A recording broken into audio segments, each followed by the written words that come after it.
Hi guys, I'm Bobsy, and in this video I'm going to show you how to make a procedurally generated terrain and nature into multiplayer. It's actually surprisingly simple. Now I've just used a little bit of my time here to set up a quick ground generation or terrain generation, as well as just these randomly spawned resources. Both scripts as they are right now, which means not multiplayer, will be in the description. So it's just this mesh generator and this nature generator. Just to show you the setup really quickly, the terrain generator is on a layer that I've just called ground. The most important thing is just that's the same layer as you put on the nature generator. You can just set up all of these variables as you'd like with a bunch of prefabs as I've done here, and you can select yourself if you want the stuff to align to the ground or not. Now it also allows for you to adjust the ground mesh at runtime. So you can see if I toggle this run update while I'm still running, and I for example modify the offset, you'll see the ground starts moving, which it's just because then I can modify it. If you want to be able to see it without, you can just make the spawn chance 0, and then you can move it here. You can see what everything does. You can make it terrain that you like. And right now it has an element of random built into it. Both of them have. So this is what's really important, is that they have this element of random. Otherwise, there's no reason to, well, actively work on networking it, because if it's not random, you would always know the outcome, right? So right now, if I go to the mesh generation, for example, you can see down here, I just have this random offset X, and this needs to be set. I just realized. I think in the script I'll upload, I'll have that fixed. But as you can see here, I just set these from just a random range between minus 50,000 and plus 50,000. These numbers are completely random, doesn't really change anything. And yeah, this is really the element of random there is to this. You can of course make as much as you'd like. Anything will work with just a level of random to it. The same thing with the spawning. You can see it's just a random spawn chance that's being calculated for each position. I don't know if this is necessarily the most optimal way to do it, but it works just fine for me. So let's get right into networking this. Right, so first things first, I'm just gonna get rid of this whole run on update thing, so you guys don't need to modify it at update anymore. Once we're working with networking, that'll only complicate things, and there's no need to do that. Now the next thing that's really important is that we really just run the create mesh, update mesh, and spawn nature in this order. And of course this is where we do the randomization, and that's what really matters, is that these numbers come out as the same. So what we could do is, one possibility is just have the server randomize these numbers and just send them to everyone to use. That's the only randomized part of this, but I'd rather use a better method because that goes further. Right now this, what I just mentioned, would work perfectly fine for these, and it's most likely actually what I would do. However, if you guys end up adding way more randomization to it, it won't work surprisingly well. So what we gotta do is we will have the server first make a seed for us. We can have that be a set seed, a preset seed, or we can randomize that seed. It's just important that that seed is randomized on the server and then send out to everyone. So what I'll do now is I'll make this script a network behavior script in order to make it properly networked. Then the next thing, and remember here you need to use fishnet.object for that.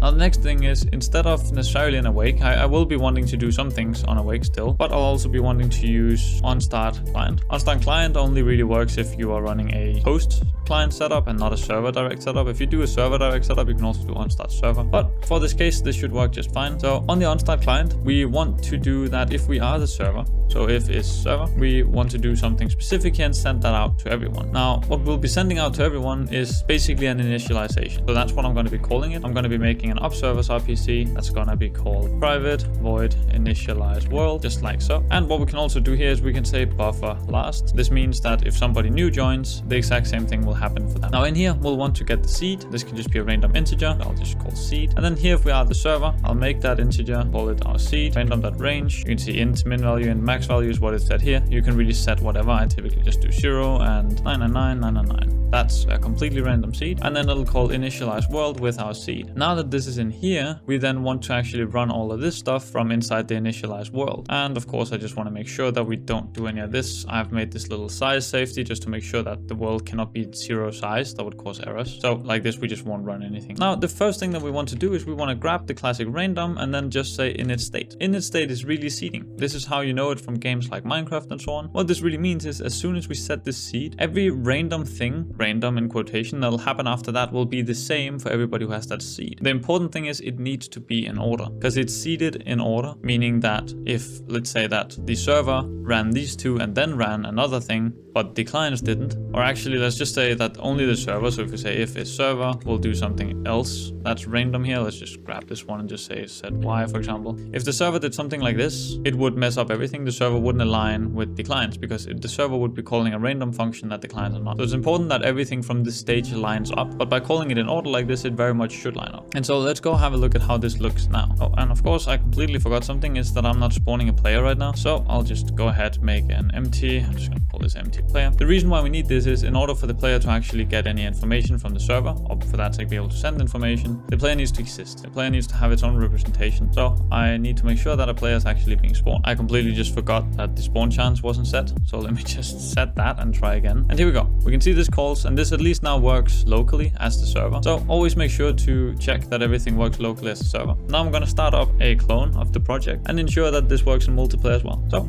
here we go. Now I just started it on both, and let's try and make a check for the similarities here. And as you can see, it very much looks like everything is lining up. All the trees, all the rocks and everything is randomly generated but similar. Let's just test that one more time just to ensure that it's actually true. And lo and behold, it actually works. It's as easy as just synchronizing the seed. Yeah, that's simple. Any random generation you do, just make sure that you set a seed prior to the random generation at the same time and in the same ordering, and things will always line up. I hope this was useful for you. If you liked the video, please do leave a like, comment and subscribe. And other than that, I just hope that you have a wonderful day.